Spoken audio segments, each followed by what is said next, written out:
Depression Day.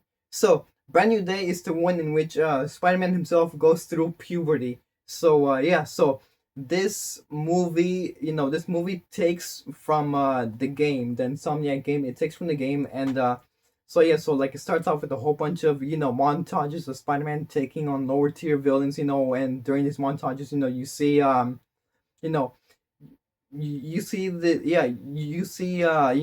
like these slow-mo shots of just like him, and like it's taken out of the game, which is pretty cool. It is.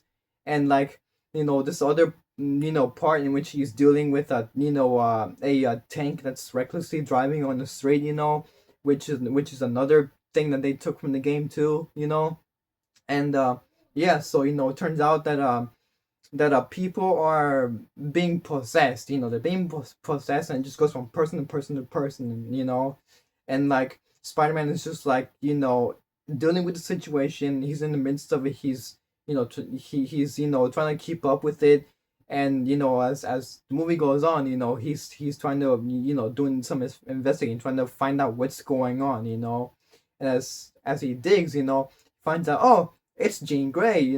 I mean, like everybody suspected Jean Grey, that she was gonna be in this. But anyways, like the thing is that she's in this, and we see during a flashback scene later into the movie that she was with her sister at a park, and they were using their telepathic abilities to possess people. So then damage control came and took her sister, and you know they experimented on her to try and create duplicate her powers in order to create a weapon out of it to use against superheroes if they were to go bad, like in The Boys.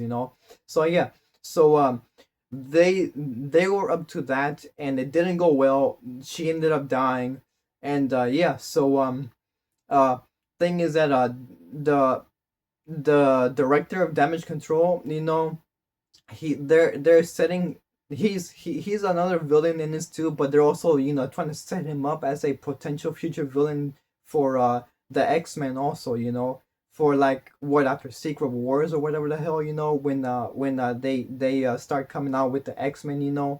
So yeah, like the second act was like the real ending for this movie, but like the third act is more of like oh, like we gotta introduce Jean Grey, because like the X-Men, they're gonna be coming up, too, like after, again, like after these other movies. So yeah, this was pretty good.